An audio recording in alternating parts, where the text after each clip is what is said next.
Hello, everybody, and welcome to the Debrief. I am Kendal Bailey, and I will say this conversation is one that I am so excited about because this is something I need to learn more about, and I couldn't be more excited to have Mbengue here with us today to talk about her work as the founder of Trusted Canna Nurse, and really somebody who's expanding the work of alternative medicines and healthcare.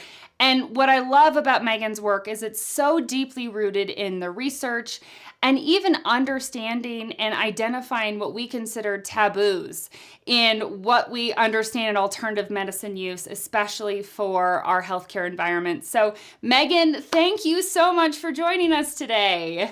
Thank you so much for having me. I'm really excited to be here.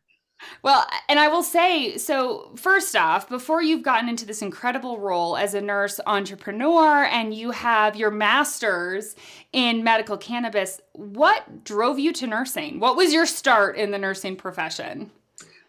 My start was that of being, I guess, the non-traditional start, being a millennial who graduated with my first degree right as the housing market crashed and couldn't afford my student loans back in 2007. I had a dance degree with the intention of going into physical therapy, but I ended up as a professional ballroom dancer for a couple of years.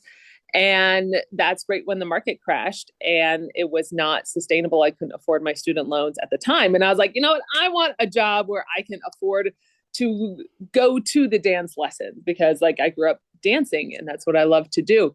So that's kind of like my mom was a nurse and I just knew that there were so many different avenues that I could go to in nursing.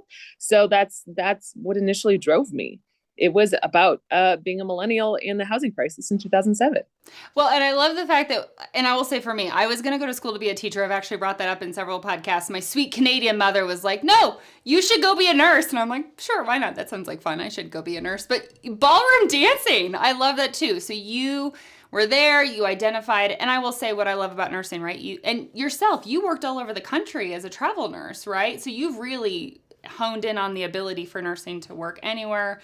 You've had multiple specialties, right? You've been a labor and delivery nurse and you've worked in oncology. Like you've had quite the spectrum of specialties too. Yeah, across the lifespan from, labor and delivery to hospice, oncology, bone marrow transplant at Johns Hopkins, and a couple of different things in between. Wow. So then how did you get, you've done these nursing specialties, you've worked at healthcare across the country, you've entered the nursing profession to really hone in on what you need as both, your lifestyle and what you want to build for your career. How did you get to become the founder of your own business? And as, for Trusted Canna Nurse, how did you get to that place? Yeah. I mean, if you would have told me like even just 5 years ago that this is where I would be at right now, I would have like called bullshit. Like that's not happening. That's not going to be me. But what happened was I was a hospice nurse and I had a patient who was having seizures. She was on 6 different seizure medications. They weren't working. I had read the headlines about CBD and cannabis that was supposed to work. I heard this NPR story that we have like receptors in our body for cannabis. And I was like, okay, I think maybe we should try this just to see if it works, right? And the family was on board and we were like, yes, let's do it. And then we were like, okay, what do we get? How do we give it? She has a trach and a G tube. What are we giving? How are we giving it? And there was no local resource. I called the dispensary to talk to the bud tender and they gave me terrible advice on what to give her. But what we ended up doing, we ended up doing like a transdermal patch and some CBD oil and it ended up working right away. And because there was no local resource, I saw the need for a medical professional to help bridge the gap between cannabis and patients and cannabis as medicine.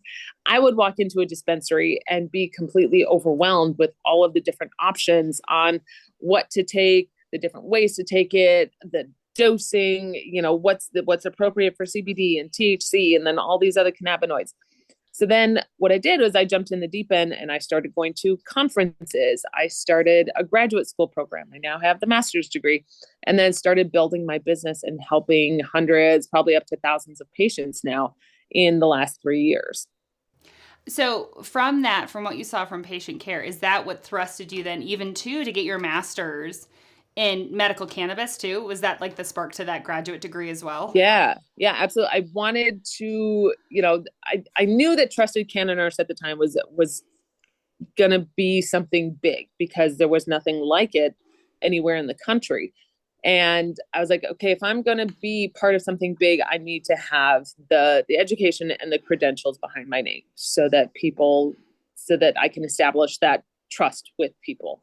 That and the education piece of it, I want to know, I want to know what the latest research is. I want to have these discussions with other clinicians around the country on how to solve the patient problem with cannabis and plant medicine.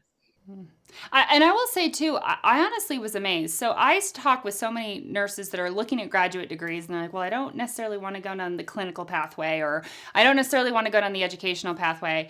And you have your master's in medical cannabis. Did you find to get that degree, was it difficult to find, or were you kind of in that right place, right time, where really it was the promotion and the expansion of cannabis use that really prompted your ability to find a program that met your needs? It ended up being really serendipitous. I had looked at certificate programs. Pacific College in San Diego, they had like this 8-credit certificate program at the time that just happened to line up exactly 3 years ago. I started that program, and at the end of that program, they were launching their first cohort of the master's program. So just serendipitously lined up to match that. And then we were the first and only cohort to go through that program. Wow. And you talk about really building this brand, your own business from what you saw. What was that like? We have so many nurses that are becoming nurse entrepreneurs and looking at different levels of business. What did you really see as that translation from clinical expertise to now becoming a business and a business leader and CEO? What was that translation like for you? I'm still figuring that out. you know, I'm a nurse, not, not a businesswoman, but I guess I'm a businesswoman now. It's strange. Like it's a learning curve. We weren't taught any of this in nursing school. It has been a massive learning curve, but what has kept me like centered and helped me grow is the education piece of it. That's where it all started. I started creating educational content 3 years ago, and that alone has been the biggest piece in helping us grow, and creating the short form educational content to help break the stigma, to help people understand how cannabis and psychedelics work. As nurses, we are major educators, whether it's in our title or not. We're educating patients, we're educating the family, and we have to take these advanced concepts and break them down into layman's terms. And I think that that's where one of my specialties lies in, is being able to do that, so that people can understand what the endocannabinoid system is and how it works and how cannabis interacts with it to help manage symptoms and diseases. So for me, it's all about the education. In the meantime, like the video editing, that was a self-taught piece. Email marketing, just I'm still learning, but I feel like I found a groove in what works. Well, can I say that I really appreciate the fact that you're saying that you're still learning? Because I look at your credentials and I'm like, okay, she's figured it out. Like, what classes did she take to figure this out? Because I, all the time, as now a new nurse entering a tech field, and I'm learning new aspects of tech and business and promoting that. And I'm like, okay, where the heck do I even start here to learn all these techniques? So I just very much appreciate the fact that you're like, well, I'm still learning too, because on the outside, you look like you've built this beautiful program and company. But it's nice to know, right? We don't learn this in nursing school. Right. Yeah. We learn absolutely none of it. And it is incredible. And there have been a lot of mistakes that I've made, a lot of expensive mistakes. You get on LinkedIn, you have founder in your profile, and then you get all of these messages from people wanting to help founders. And then it sounds like they're going to make your business explode. So you give them thousands of dollars and then nothing happens. And I've made that mistake multiple times. And what I really have to do is just go back to like, okay, Megan, nobody's doing what you're doing. You know what has worked. So just keep doing what has worked. And obviously, I agree. I don't think there's a lot of people who really do what you do, which is why I think this niche area is so needed. But like you said earlier, there is a lot of stigma around cannabis use and the use of psychedelics, especially when we talk about traditional medicine. How have you seen that as you've grown a business? How have you kind of managed what that stigma is from what we learn in traditional nursing school? I will say, right, like I learned in nursing school, like that's not part of this. Like we don't talk about it. Those are, illegal substances, or that's not part of the care regime. How have you managed that stigma and to overcome it? Yeah. Thank you for that. And there's still so much stigma to overcome. And like, I find myself even having to like break down some thought patterns around certain ideas. The prohibition of cannabis and psychedelics was never about the safety. Psilocybin and LSD is safer than alcohol. It's safer than caffeine. It's safer than nicotine. Cannabis also is safer than those three substances that are in the kitchen right now. Mushrooms have been used for millennia. Ergot, which is where LSD comes from. That's a fungus that grows on rye. That's been used for millennia, by women in labor because they have been used for so long. They're non-addictive. In fact, they're anti-addictive, meaning that they help people with their addiction to other substances. So what do you use as you are honing on this conversation? I will say, right, most of nursing, we will say, okay, we're going to lean into the research. We're going to lean into the evidence we have. So what are you using as you talk about its benefits and what you've seen? Where do you find this information so that way you can become that trusted consult and nurse and help open up different perspectives of use? What are you using for your information sources? So first of all, cannabis is the most studied drug in the world. To date, there are probably more now than 35,000 peer-reviewed studies on cannabis and the endocannabinoid system. So leaning into that research to help guide clinical practice. Now, research is a very different picture than what we see in real life because research is going to be on a lot of times isolates and these products that have more potential to be patented, like Epidiolex is a patented, pharmaceutical level CBD only. And I like to work with the whole plant that has a little bit of THC, that has the terpenes and the fatty acids from the plant. So what I do is, I look at the research on all of these things and then also help to guide patients. And what I'm doing is I'm teaching patients how to self-medicate. You have a problem, the doctor gives you a pill, you follow the directions from the doctor, regardless of how the pill makes you feel. And it's not helping, why are we continuing to take it? And if it helps, amazing. Yeah. Keep doing it. But if it's not solving the problem and it's causing more problems, and then we need another pill for that problem, and we're down this rabbit hole, then our patients have 20 prescriptions, which is not uncommon. So it is following the research, but also following what has worked in the real world in seeing patients and helping patients with different combinations of cannabinoids. And, we have formulated our entire line of tinctures, edibles, topicals, and suppositories. And we've seen how that has worked in the real world. So it's a combination of both research and real world practice. And just to kind of go back for your previous conversation, because, it's kind of stirring. We do have CBD-based products, right, that are FDA approved, right? Isn't there some for epilepsy that we've seen consistently that have moved through? So do you think that's going to become more of the norm as we get more research and see some more use from patients? Or do you feel like that's still at a place where we're having to go off what is that personal benefit and what you're seeing from the larger scale research studies globally? Yeah, so there's FDA approved Epidiolex, which is CBD, and that actually comes from the plant, but it's highly, purified CBD. There's really nothing else in it. And then we have synthetic THC, which has been FDA approved. They took THC and then they synthesized it in a lab and made this product from it. And I think that we will see cannabinoids like come down the pharmaceutical pipeline. But they're never going to perform as well as the plant itself. With Epidiolex dosing, because it's purified CBD and there's nothing else there, the doses have to be like in the hundreds of milligrams to make them effective.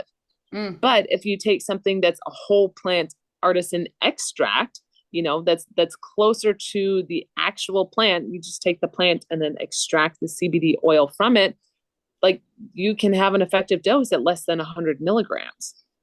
Because they have a multitude of action. We see them working in different areas for different people. And maybe I'm a type of person that really doesn't respond to that receptor site. There's an availability because it goes to multiple receptor sites. I might have more of a positive response because of that larger scale variety than maybe a single receptor site medication.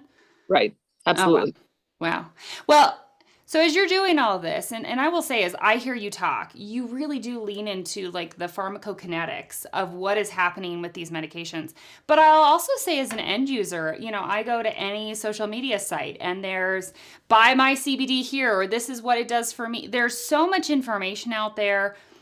As a nurse who has been very qualified, highly trained, lots of certifications under your names, very educated, how do you even tell consumers how to funnel through or understand the mass amount of information or disinformation that's not necessarily promoting the use of these products? Like, how do you find, I'm sure people come to you too with misnomers that they've read and seen on the internet about use.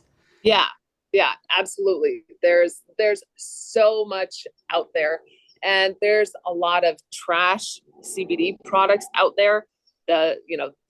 The stuff on Amazon is not even CBD. Please don't waste your money on CBD from Amazon because it's not real CBD. And it's really just about teaching patients what we have found to be most therapeutic and effective, and what the research shows also.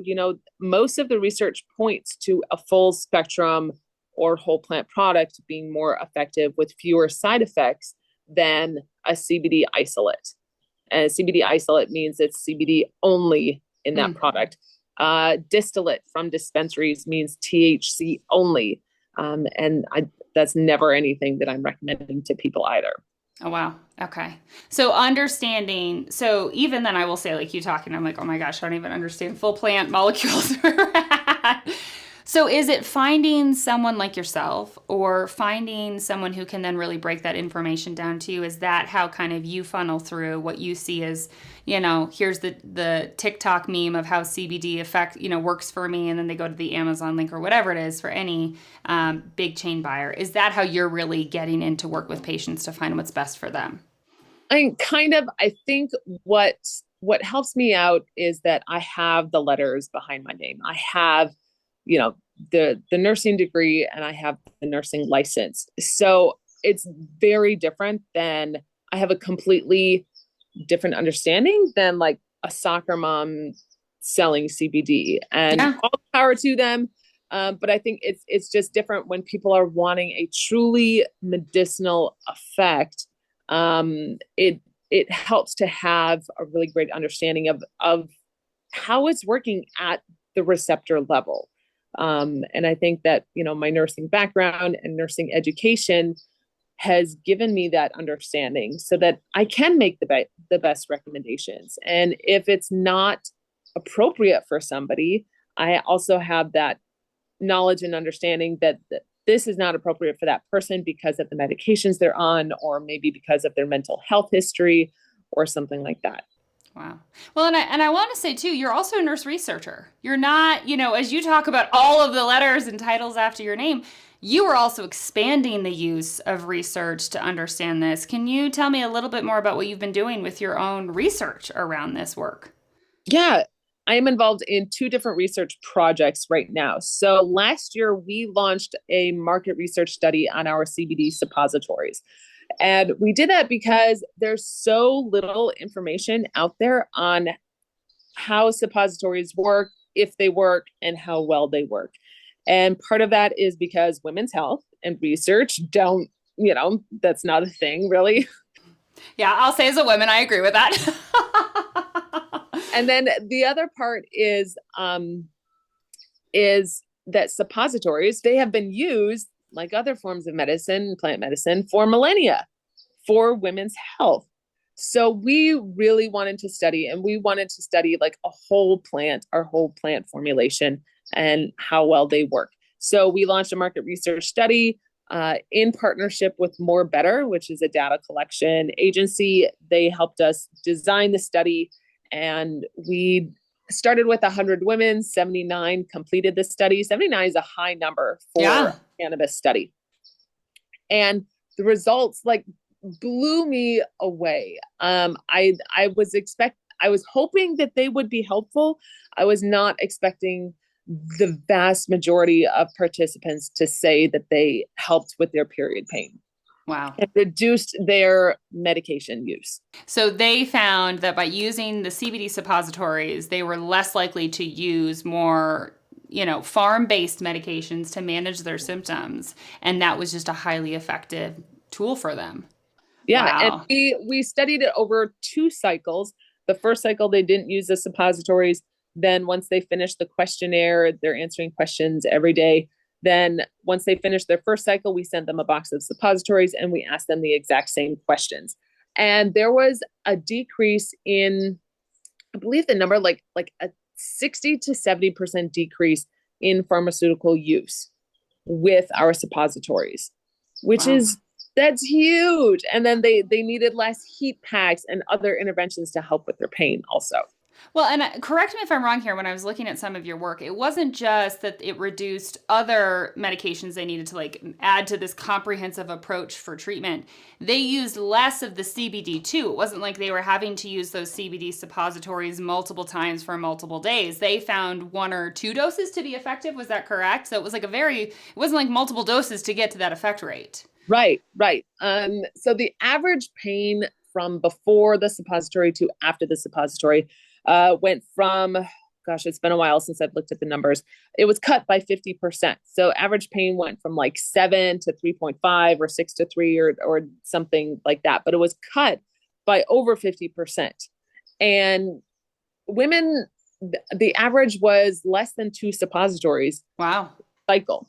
So there's 1.78 suppositories. Wow. So, and this is a low dose, 50 milligrams of CBD and about 1.5 of THC. We added some pain targeted terpenes in there, and it worked, and it had so few side effects. 4% of people reported like an adverse event or a side effect. And in pharmaceutical trials, that number is like 20 to 25%. Wow. So I'm trying to absorb all the incredible information because I feel like sometimes, like you talk about, I feel like I am constantly inundated in my own nursing career and what I see on social media as a woman, as a mother, as someone who's trying to manage my own symptoms and things that are going on in my life.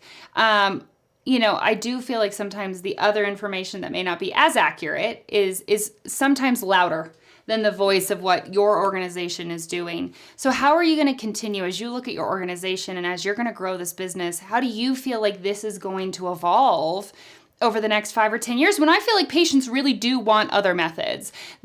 Right? This is why people are making videos all over the place if this works for me, because I feel like we are seeking a difference and a change in healthcare. How do you see that with your business and the work that you're doing? So I think we're starting to see this paradigm shift in going back in time, back to more holistic methods to help people. And, I'll say this, that like so much when I started in cannabis and working with patients, that I saw a lot of the chronic illness stemmed from a history of trauma, either a single traumatic event or like a micro series, like an entire childhood trauma, a lot of stress growing up. And what I found was cannabis was a fantastic symptom management tool.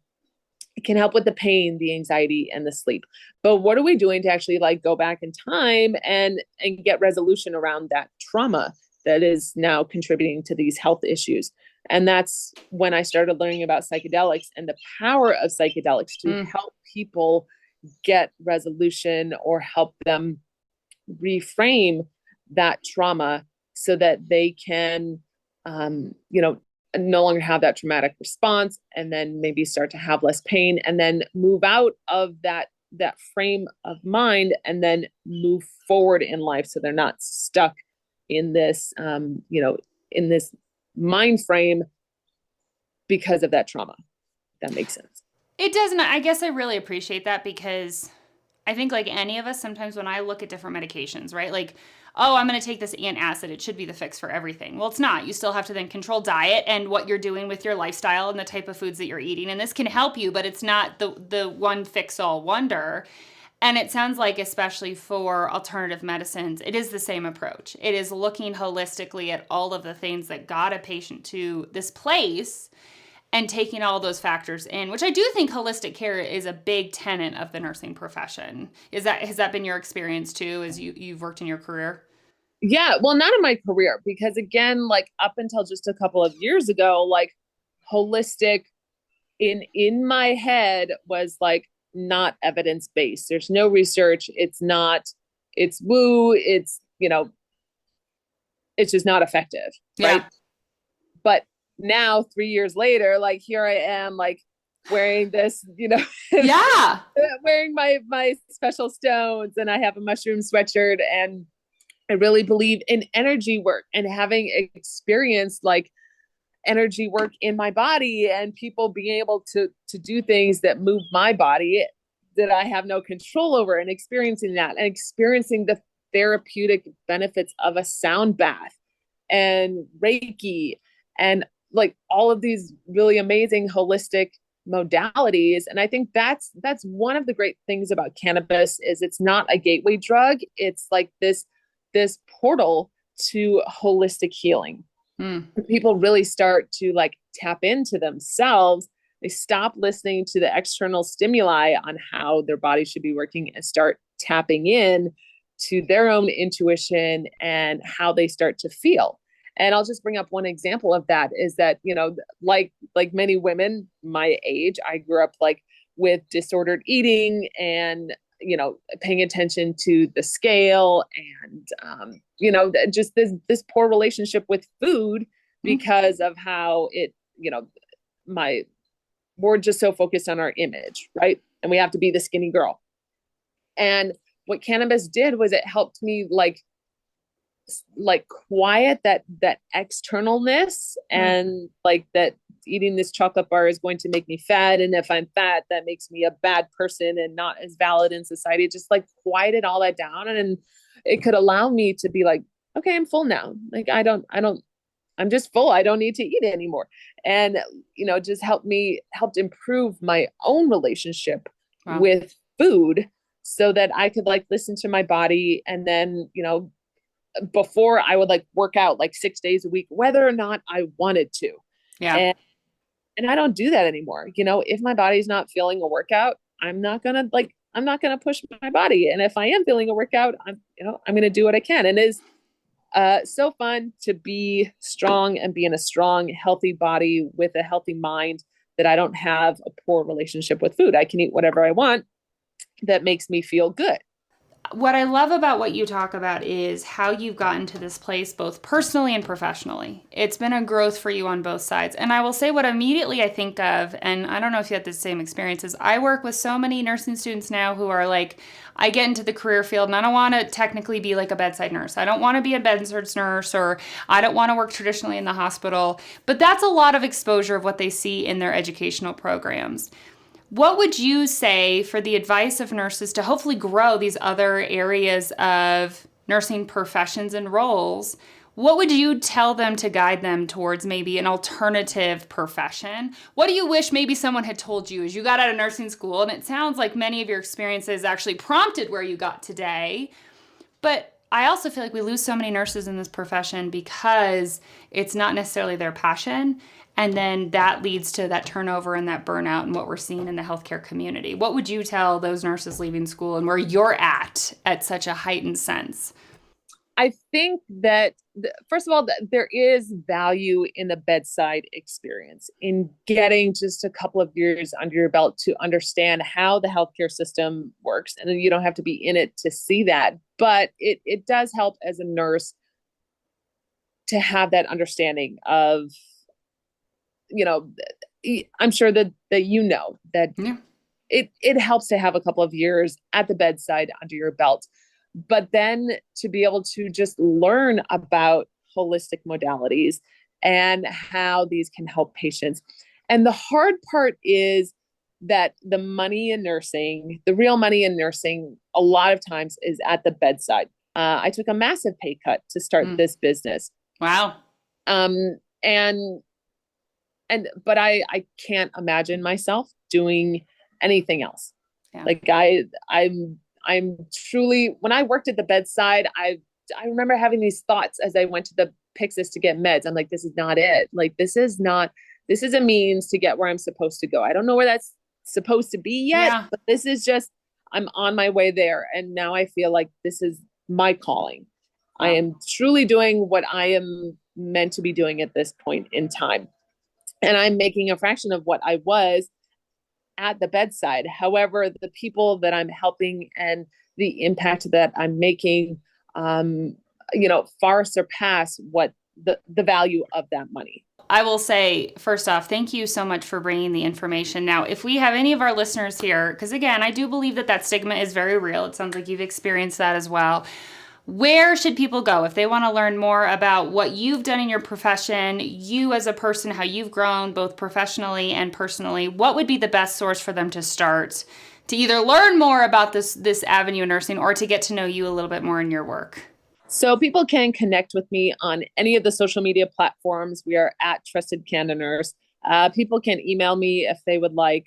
And, if people are interested in learning about cannabis as medicine, healer.com with Dr. Dustin Sulak is where I got my start. He has an amazing educational program. Wow. Dr. Bonnie Goldstein on goldsteinwellness.com. She has an amazing program just for licensed medical professionals, where she puts on monthly webinars. And then she has a certification program on there as well. So those are the top two places where people can learn about cannabis as medicine. And the next year, we are working on building out microdosing programs and we have microdosing programs for consumers right now, but we're going to start building out a program so that nurses can learn, so that they can use this. Oh, wow. Nurses and therapists can use this modality for their patients. So Stay tuned for that. As an educator myself, I love learning as much as I can to pass on to our future generation of nurses. But thank you so much, Megan, for joining us today. For all of you that are out there listening, please follow, like, subscribe to these episodes. Also, please go out and look at Megan and all the work that she's done, especially the research she's able to provide. Again, as nurses, it's our due diligence to find that evidence-based care and apply it to the best of our abilities. So it's been incredible talking with you, Megan. Thank you so much to everybody who's listening. This was the Debrief with Kendal Bailey. I hope you have a great day.